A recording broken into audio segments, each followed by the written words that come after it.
afternoon, and welcome back to Cellar Pass TV, live from the Red Room at Raymond Vineyards.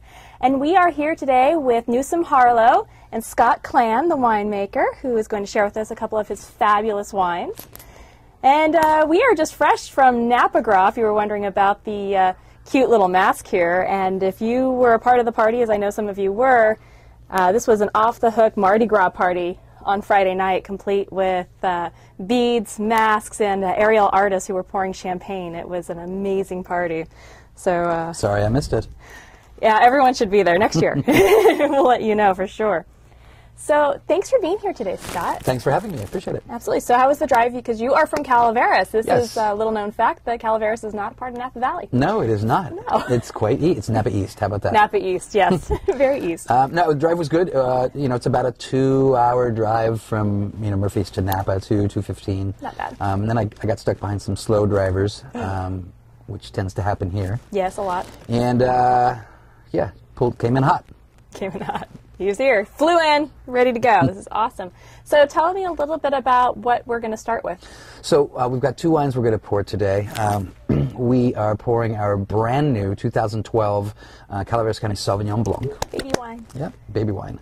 And then a bottle of our 2010 Dalton Ranch Syrah from Calaveras County. Great. So, yeah. Well, we're primarily Zinfandel producers. Yeah, but, you guys are... We're between Zinfandel releases. We make about 6 Zins a year. Got it. They're all sold out, except for one. So I thought we'd bring this Syrah. It's off a fantastic ranch in Calaveras. Fantastic ranch. Yeah. I love it. Yeah. I love it. Well, this smells delicious. So, yeah, this is a brand new wine. It's all fermented in stainless steel. Pretty Smells beautiful. California style Sauvignon Blanc. A lot of grapefruit and melon and. Oh my goodness. We have a winner, ladies and gentlemen. We have one of the top 3 that will be in the boat wine collection for the summer. It's a summer wine. It is definitely a summer wine. It is absolutely beautiful. Newsome-Harlow courtyard with the fire table and the whole bit, yeah. Boat, Tahoe. I'll Campfire. take that. I'll prefer that. All right. I prefer that. Excellent. So tell me a little bit about what's going on at Newsome-Harlow. I've been there a couple of times, and it's an amazing tasting room. I was just saying the courtyard, the fireplace, everything kind of going on outside. Yeah, it's a pretty cool spot. We were very fortunate. We started the winery about almost 13 years ago, and didn't have a tasting room or anything till 2005. So in mid-2005, we opened the tasting room, and we just kind of lucked out and fell into this spot right in the middle of Murphy's. I grew up in Murphy's, so I know a lot of the people there. Right. And actually, the family that owns the building where the tasting room is I've known them for 35 years. So it was life. It was a pretty easy phone call to make and just say, hey, the place is empty. Can we rent it? And they've been great, and it's it's right in the middle of town, so it's got that great long courtyard right in front of it. People are walking up and down Main Street all the time, and it took a little bit to get people to make the trek all the way down that courtyard. But just thought, well, at first you're kind of like, what's going on? But now it's a pretty regular stop. That's awesome. I know. I love one thing I love about it the most is. You have the feeling you just want to hang out. Yeah. It's not a tasting room that you're like, let me get in, get out, and move on. You want to stay. It's like, just stay a while longer and, and bringing in food and just enjoying and kicking back. So. Absolutely. And, my team is pretty cool, too. So Your team is very cool. They really make people feel welcome. You have a good team for sure. So, any kind of special events coming up? Anything we should know about? Nothing special at the winery. We're kind of at the tasting room. We're kind of in that slow period before spring really kicks in. We start doing a lot of events. But we're in the middle of some wine club stuff right now. And in April, we're looking at doing there's a community theater right behind the tasting room. So we occasionally do dinner theater.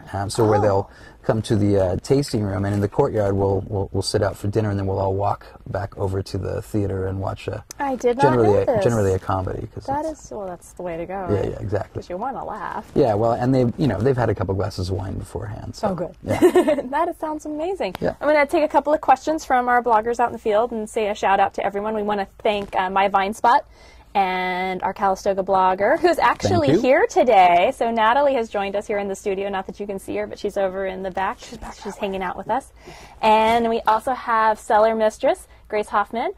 who might be a little delayed as she's been caught up in that nasty snowstorm that's going through the Midwest right now. So cheers to all of you for being here, and we'll definitely get to your questions. Let's talk a little bit about Calaveras County and the climate, what makes it so special. It's, again, it's not Napa, as we just kind of talked about generally, but no, it's not Napa. It's definitely its own kind of area in the foothills. So the foothills in general is fairly consistent climate-wise, right. But a lot of differing soils in the foothills.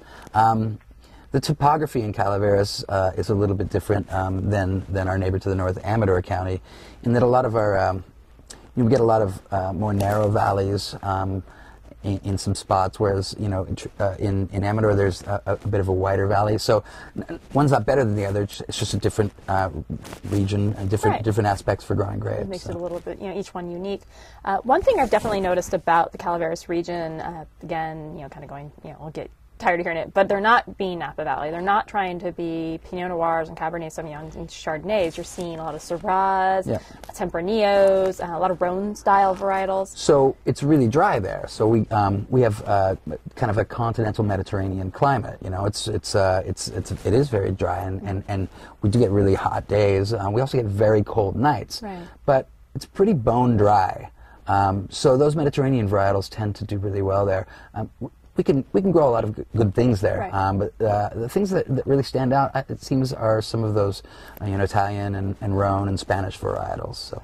Excellent. That's one thing I think is very unique about it. Yeah. Not to mention your food is out of this world in Murphy's. Oh my gosh, Napa beware. It's a pretty cool little food and wine town. Very, very cool. Highly recommend visiting. It's not far from our wine country or any of the major cities. I mean, you're just San Francisco, Sacramento. It's San Francisco, you're there in 2 hours, 15 minutes, 2 hours and a half, 2.5 hours. Not bad at all, no. And just, it's beautiful. I think it's, when you get there, you're just completely taken back in time a little bit. It's definitely the gold rush kind of town, and the history. I know the old Murphy's Hotel is, just bubbling over with history. Yeah, absolutely. Beautiful town. And what one of the favorite parts is that, again, with the tasting rooms being right downtown, you can walk.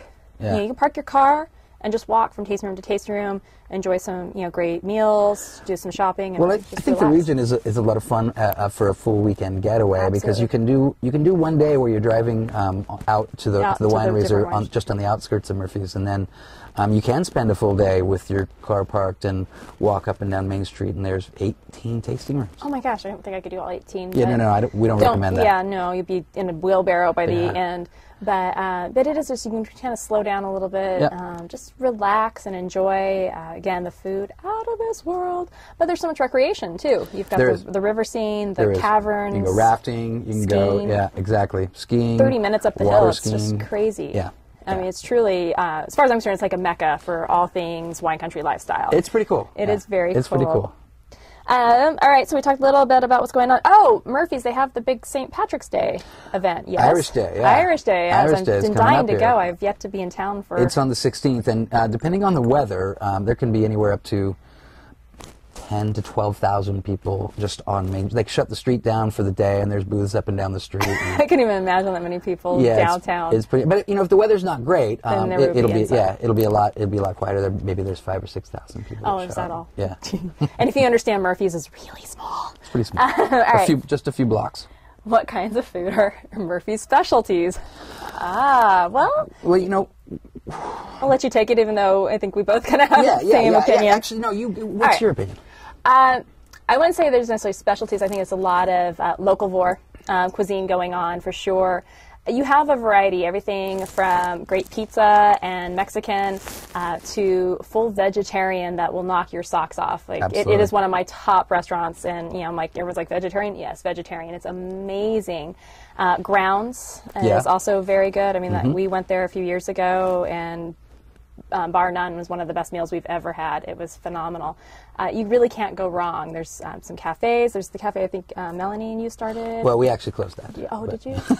Damn. All right. Well, that's okay. Catching up on my up-to-date news here. We have kids to raise, and it was a bit too much. So. Oh, come on. No. Just add to the mess. Yeah, exactly. So there's just a lot going on, and I definitely love it. It's very more organic. I think it's just as you see as a whole in the area. Yeah, I think the town in general is, and I'm glad you mentioned restaurants, because I would leave somebody out and would definitely get a phone call. Yeah, we don't want Scott to get in trouble, and I'm forgiven because I don't know everybody yet. We're working on. The bakery is wonderful too. The bakery is really good. I mean, there's no end to some really good food there, and some good bars. Yes, the Nug. There's the Nug. There's and others. Yep, hotel. Yeah, Grounds. it's truly a perfect place to visit. For just even if you had one night. Alchemy. Alchemy. How about that beer selection at Alchemy? Oh my goodness, it's absolutely fabulous. You definitely can't go wrong. Yeah, if you like beer, hit Alchemy for sure. So Dizelle from My Vine Spot is asking, what did the 4% of Muscat add to this wine? I think it just brings a little bit of floral character out into the wine. I think it's fairly warm climate, so warm climate Sauvignon Blanc can tend to be a little bit muted in terms of its lilac and floral aspects, and I think that the Muscat brought that. I'm just gonna just bring a little halo to it. It's like, there it is. And plus, it's all I had. I only had all you had. You heard it here.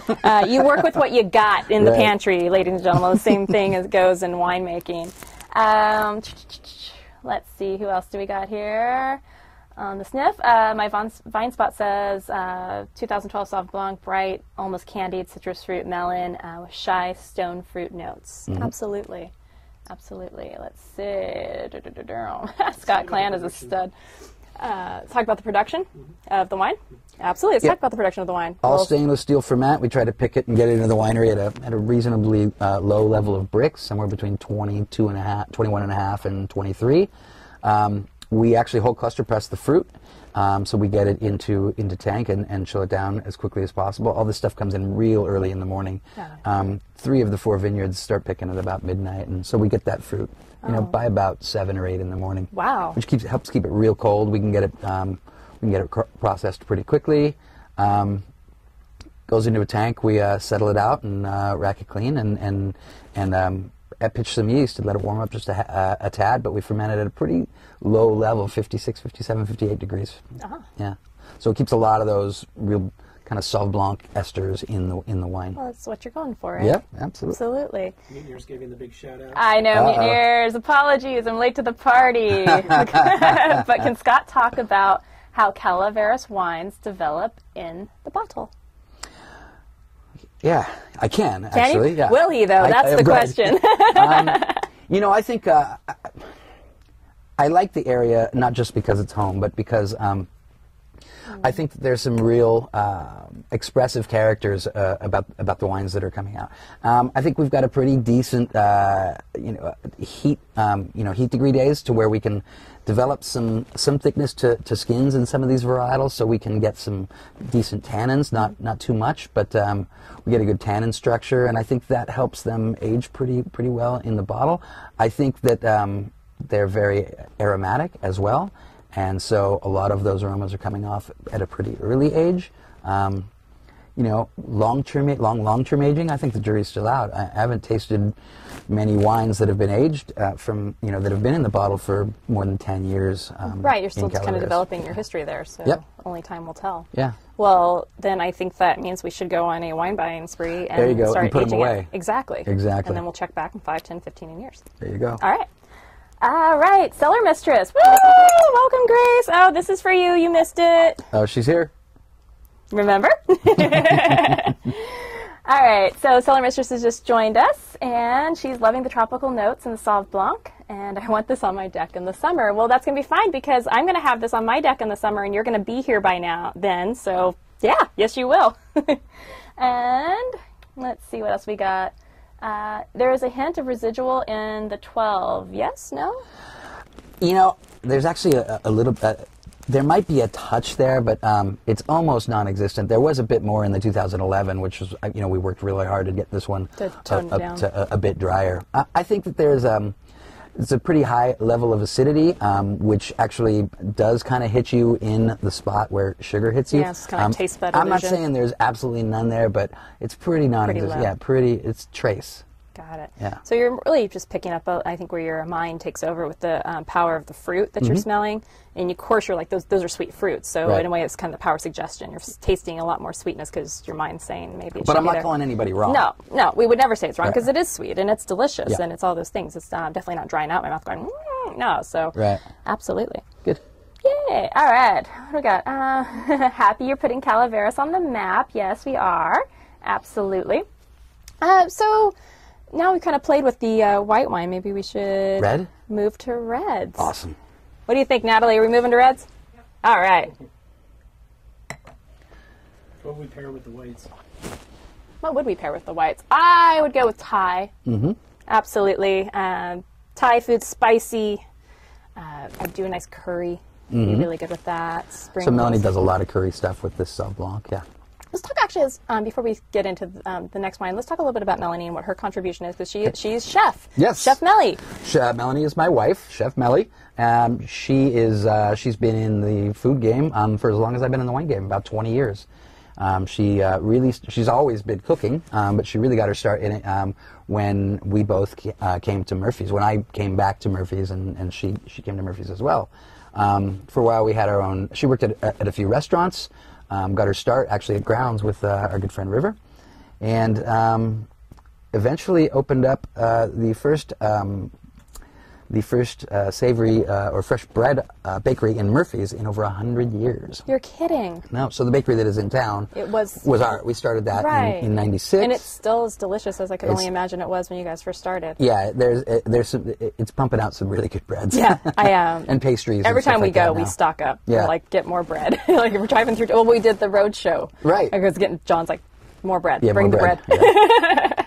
So we started that in 96 and sold it in 2001 when our second child was born. And she's been bouncing around at some different restaurants since then, did her own catering biz for a while. And then we, about 2 years ago, we opened up our own restaurant right attached to the tasting room called The Kitchen at Newsome-Harlow. It was a lot of fun, really cool food. You know, she had made a bit of a name for herself, but in the region, and so we got a lot of attention. It was a lot of fun, but it was really hard. And as I said, we have trying to balance two businesses. A 16-year-old and a 12-year-old, and not so much. And the winery pays the bills, so it was something had to go. Well, so we just closed that about 6 months ago. Oh, well, you have to do what you have to do, and hey, she's still cooking, and now I get to eat it. There you go. But she's still, you guys do when you do your wine club dinners and stuff like that. She's pretty much she's running the helm there. Yep. Very cool. All right, what do we got here? Agree. We love the Sauvignon Blanc. Yay. Good. My Vine Spot says I would pair the Sauv Blanc with a white pizza with roasted garlic sauce and mushrooms. Oh, that sounds really good. That does sound good. Good choice. I concur. See if we have any other questions. Even barbecue in the summer would be great with the Sauv Blanc. And Missy the Dragon says, did Tom Montgomery of BR Cone Winery, the Doobie Brothers, really teach you to make Cabernet?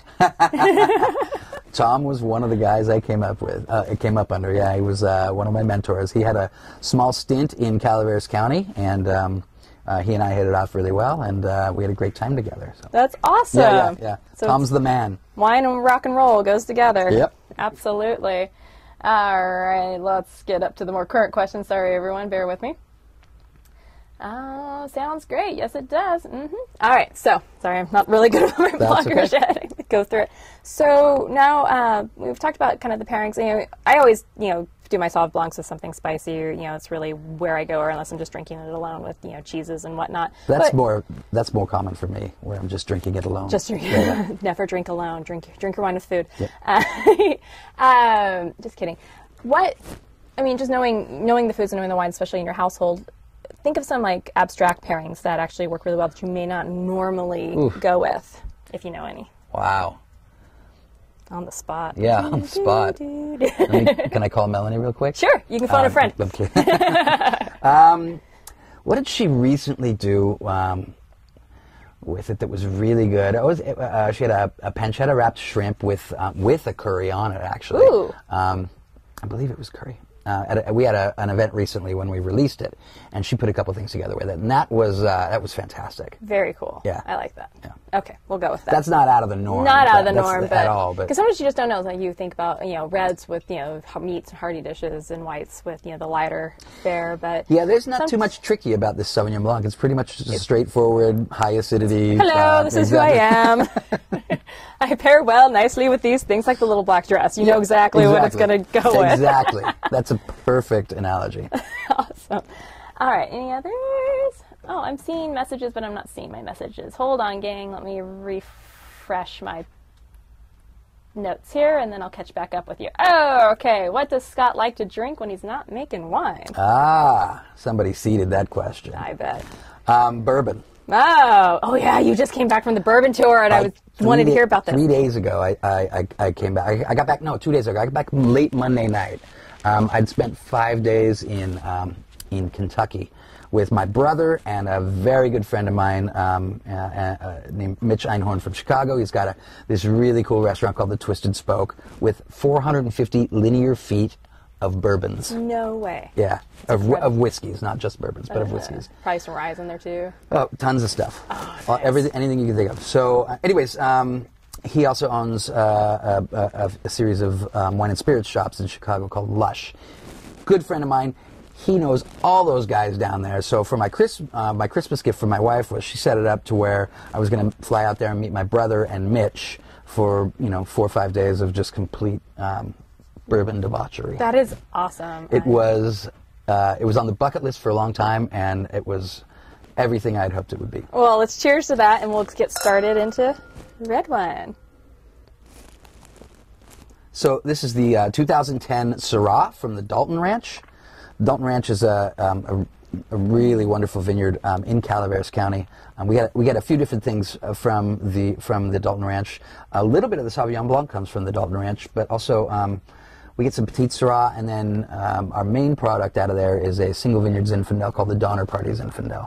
That comes off of the Dalton Ranch, and it's a really wonderful vineyard grown by a good friend of mine named Steve Cullum, who is doing a lot of really cool organics and stuff like that in the area. This vineyard is sustainable. It's gone through, actually they're just finishing up the paperwork to get the organic certification. Wonderful. So there's a lot of really cool things happening in the vineyard. There's some pictures on the website of sheep basically taking care of the weeds, and which means they're probably out there right now. Yeah, they probably are. I haven't been out there yet in this season. It's time to get out there, but. So it's a fantastic vineyard, really put together well by a very wonderful man who owns the place. He unfortunately passed away on us a couple of years ago, but his daughter has picked up the staff, and she's working with Steve to run the vineyard, and Wonderful. Really some cool stuff going on out there. That sounds. Oh, I love it. That is so cool. I actually want to see the sheep out there. We're getting some feedback here. Good price on the Sauv Blanc, to go back just a second, $16.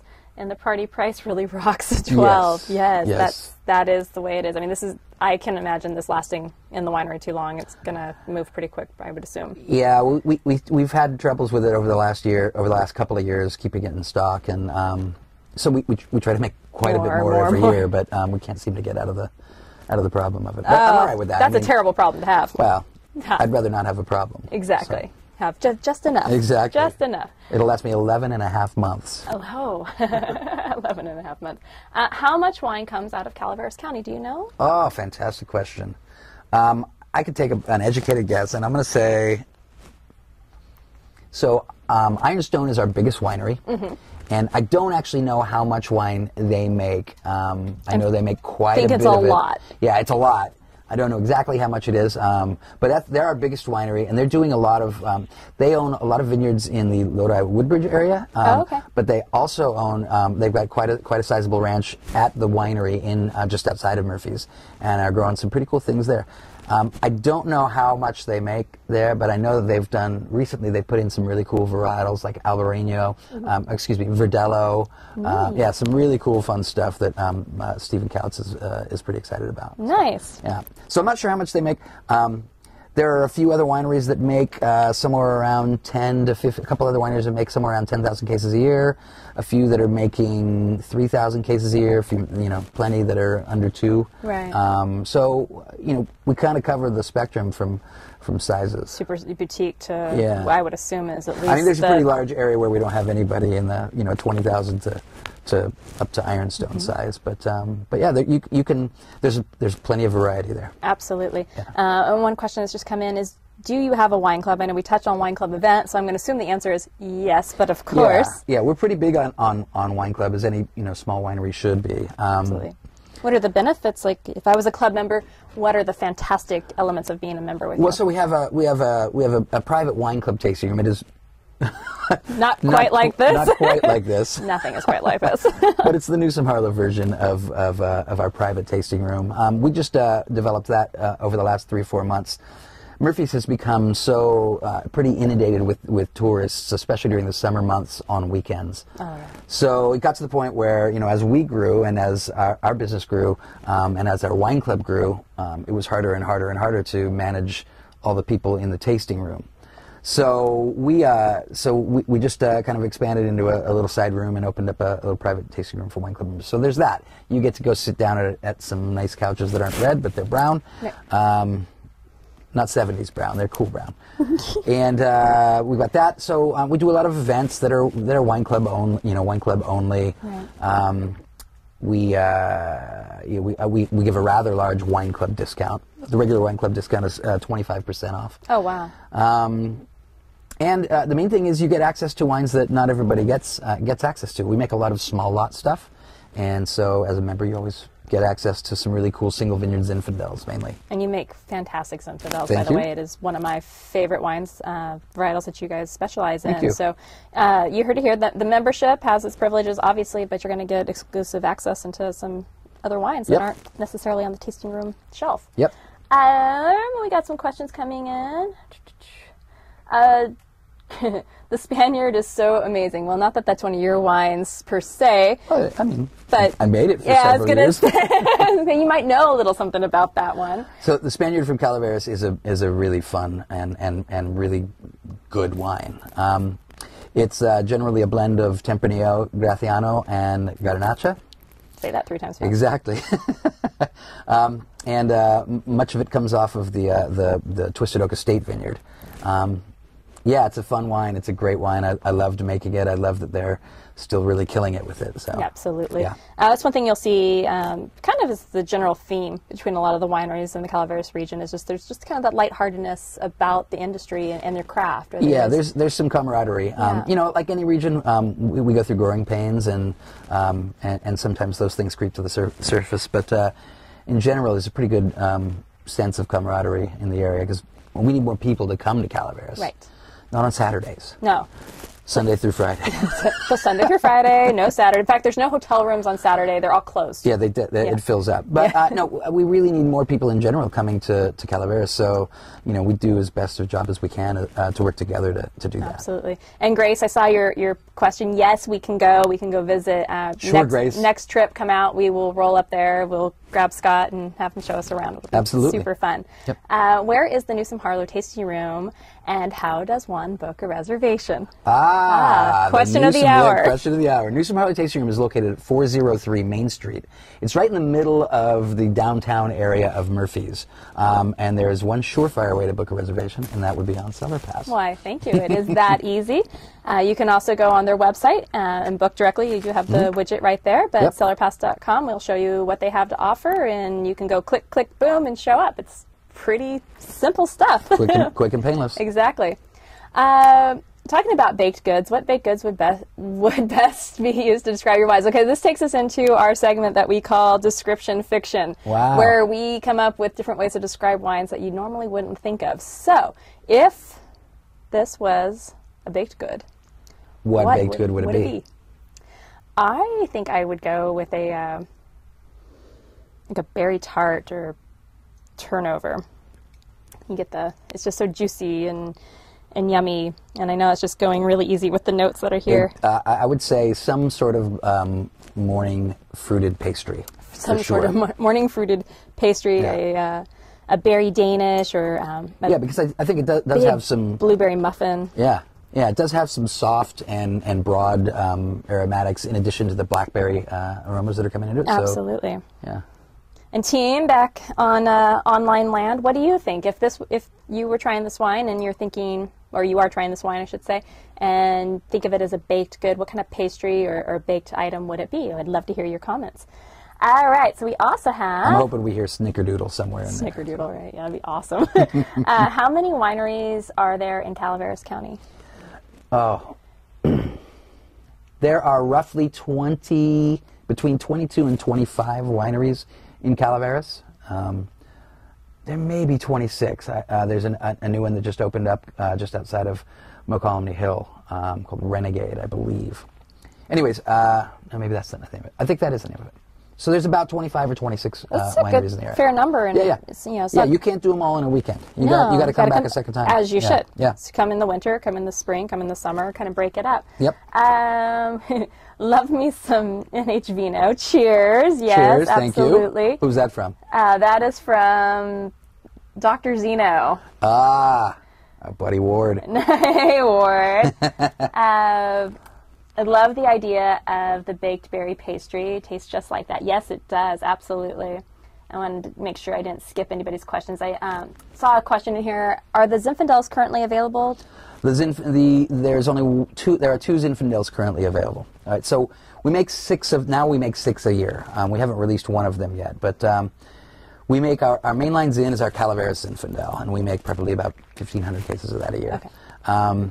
That is a blend of several different vineyards from in Calaveras, a little bit of Petit Syrah blended in.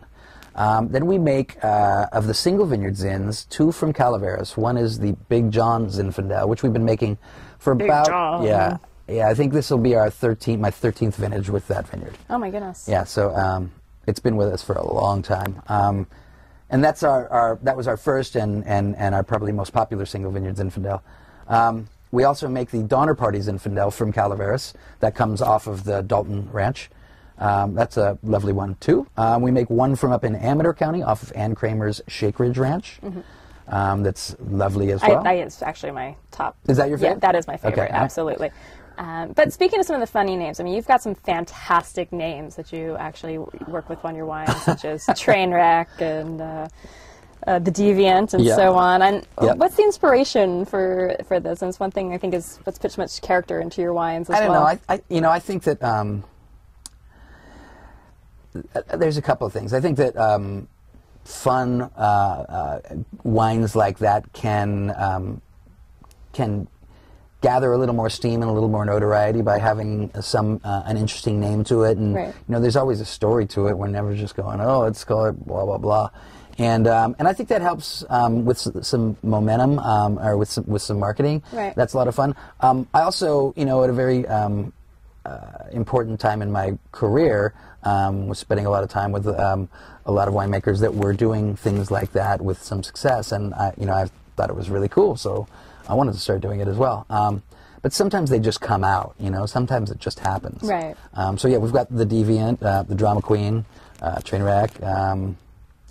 I think those are the only really obscure ones. Well, Donner Party, I guess. No, I love it. I think it gives that charm and that character to it. It's also a great conversation starter.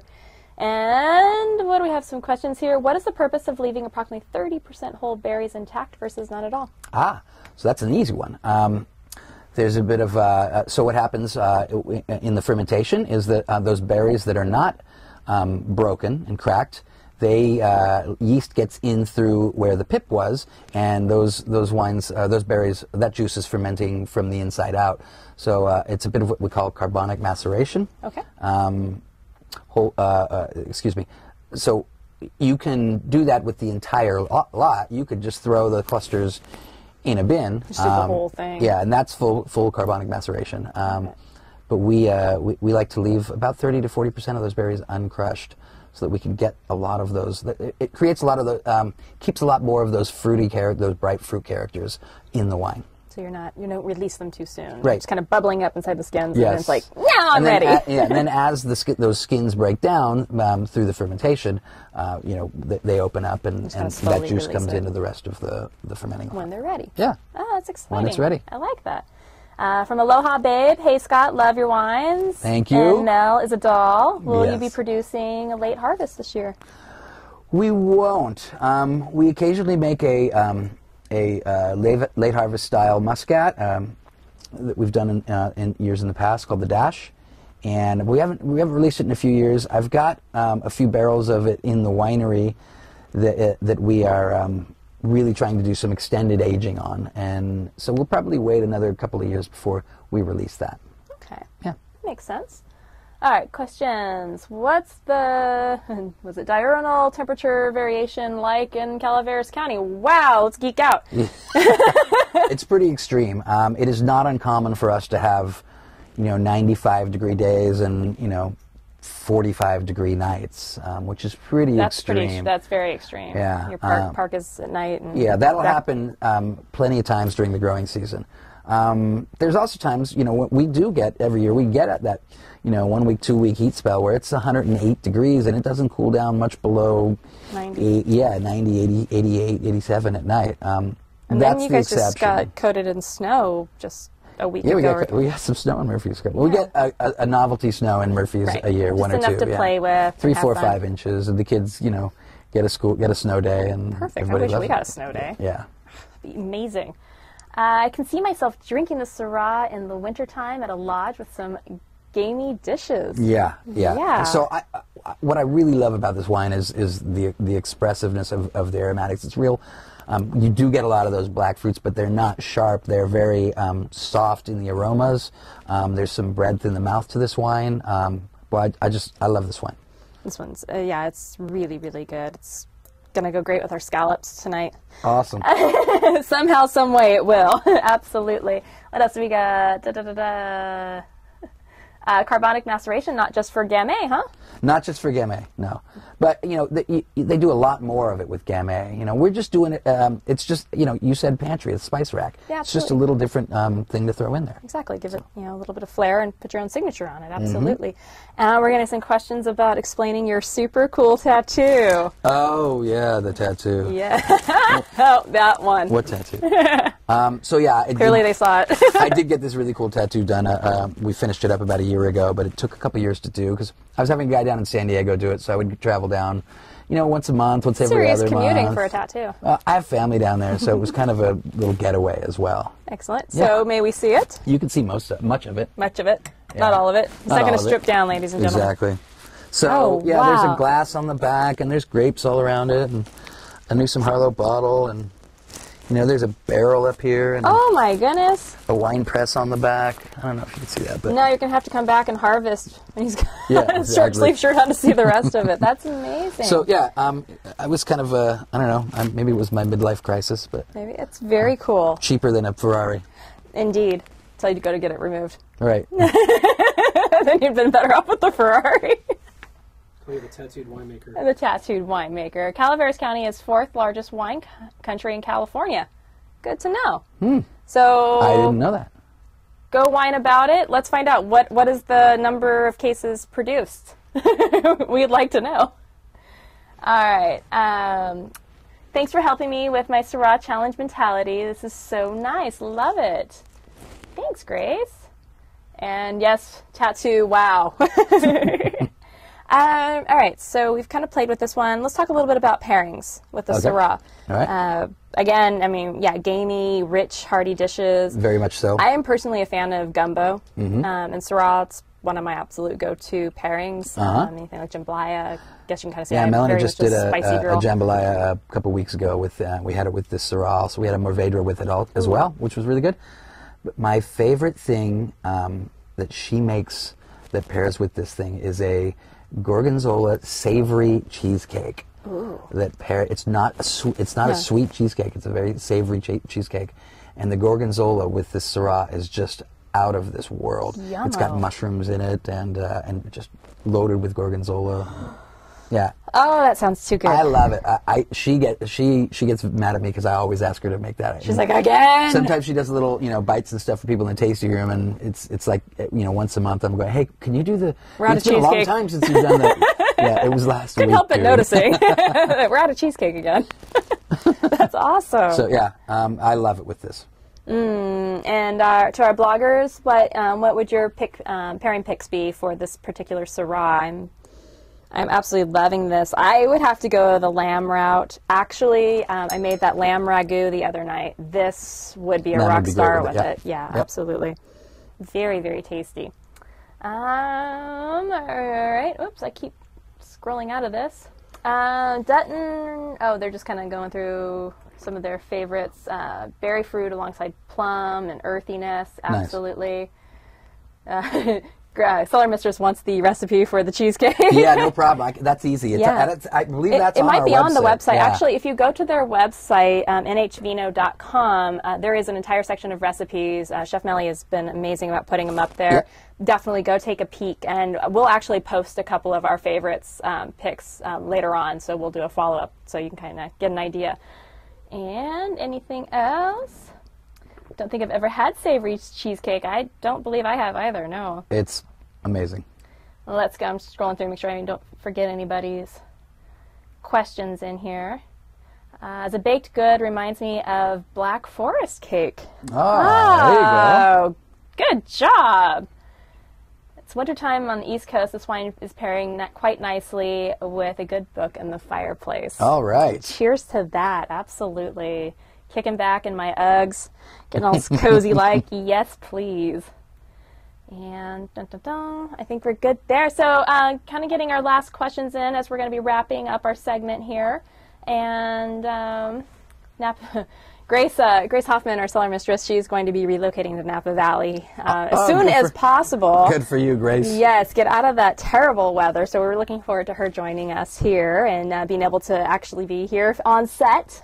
She's in Virginia or Iowa? Iowa, right. Yes, where it's cold right now.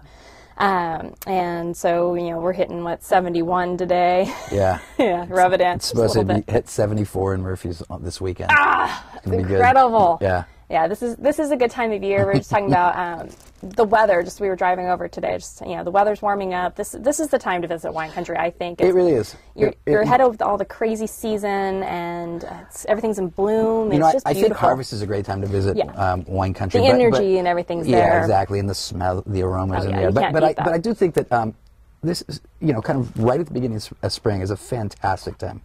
Because you're just, things are just starting to happen in the vineyard. There's so much greenness around, and the weather's warming up, and you could drive with the top down. Absolutely. Yeah. So you kind of get the best of both worlds. I think if you're going to visit wine country, and obviously you want to explore wines, I think one of the greatest downfalls of visiting in the summer is you just naturally gravitate towards the chilled white wines. Yeah. I mean, you can't help yourself. It's just a natural kind of where you're at. Where right now you get a little bit of both, where I can totally sit out on the porch right now and appreciate the Sauvignon Blanc and be like, this is perfect, but then go into a nice hearty red for dinner, still enjoy those big bold flavors that come summer. I mean, I'm very seasonal on my foods and what I pick, that I start lightening up a lot come summer. It's I just want a salad or some fruit or something like that. So, and I pretty much put all the red wines away come summer. I'm terrible at that. Yeah, we do the same. Actually, Melanie drinks more red wines than I do. I drink a lot of white wine. I really enjoy white wines. Most winemakers I know do, just because we deal with red wines every day. So you're like, oh, it's white, yay! Heavy things, but white wines, the acidity is so much higher. They're so much livelier in the mouth, and I don't know. Most winemakers I know prefer white wines. Go figure. I like them both, but absolutely, and bourbon. Well, Scott, I want to thank you so much for joining us. I got to give a real quick shout out because I wanted to finish this point about the trip to Kentucky. Oh, yes. So I did learn about distilleries and that whole industry, and it was fascinating. What I was not expecting is the city of Louisville, Kentucky, is awesome. The food and wine culture in this town is just fantastic. I mean, we spent in 4 days. We spent. We were in, I don't know how many, countless restaurants, countless bars, and the people there are fantastic. The vibe there is really cool. Those Mutineer guys would love that. It's right up there. All right, Team Mutineer. I'm hearing a R&D trip coming up real soon. Absolutely. Just getting some of the last feedback here. Scott needs to come to Iowa and have French toast with vanilla bean ice cream and bourbon bacon syrup. Okay. Oh, gosh, yes. That sounds amazing. Of the wines you make, which one best describes you and is your favorite to make? Ooh. Oh, man, which child do you like the best? Those are two different questions. All right, so answer them separately. Okay. The first one was, which do I enjoy making the most? Is that what? Which one best describes you? Oh, I'm pretty partial to this Syrah or the Deviant. Yeah. Absolutely. I think those wines are, I don't know, I guess, I don't know if they best describe me, but the characteristics of those two wines resonate with me very, very strongly. Excellent. Yeah. And which wine is your favorite to make? Well, I've been making that Big John's Inn for a long time, you know. It's a lot of fun every year, and it's the only thing that I've been making anywhere close to that long. And it's good to, it's fun to walk in a vineyard that you've been walking through in a long time, and kind of have a pretty good idea of what you're going to get or what you need to do to get something, and making small, tweaks with the knobs and having those decisions come out, pretty close to what you were looking for. I like making the Big John, I think, the best. Although I do love just about everything I make off of the Stalton Ranch. So. Nice. But, there are ranches everywhere. That's the best part about winemaking. Exactly. I can buy fruit from lots of cool people. True. Different flavors and different profiles. Where can one buy your wines? One can buy our wines in the tasting room. One can buy our wines online at nhvino.com. We have limited representation throughout the Central Valley, but also in the in the Sacramento down to Modesto area, but also in the South Bay and East Bay. We seem to be picking up some steam. So if you're in those areas, there are some places where you can get them. For sure, you can order them directly from us online. And are there any specials? No. All of our wines, we've been pretty fortunate with our growth, and the wines, wine is the special. The wines do sell out, so we don't do a whole lot of specials unless you're a wine club member. Then we do anything you want. At least 25% off, so you're already golden. All right. So again, Scott, thank you. I know we're running out of time. Cheers. Cheers. These wines are fantastic. Thank you Definitely so much. going into the boat wine collection for sure, and Awesome. This is going to be enjoyed definitely this evening. And we want to say thank you. We know you made the long haul, so thank you for having me. This has been a treat. So appreciate it very much. Thank you, and we'll definitely come see you very soon. And thank you everybody else for tuning in, to all of our bloggers, my Vine Spot, Calistoga blogger, and Cellar Mistress. Cheers to you and everybody else who tuned in. We are here every Wednesday at 4 p.m. Pacific, live from the Red Room at Raymond Vineyards, and sometimes just out in the field. So we will see you soon, and see you next week. Thanks. Cheers. Cheers.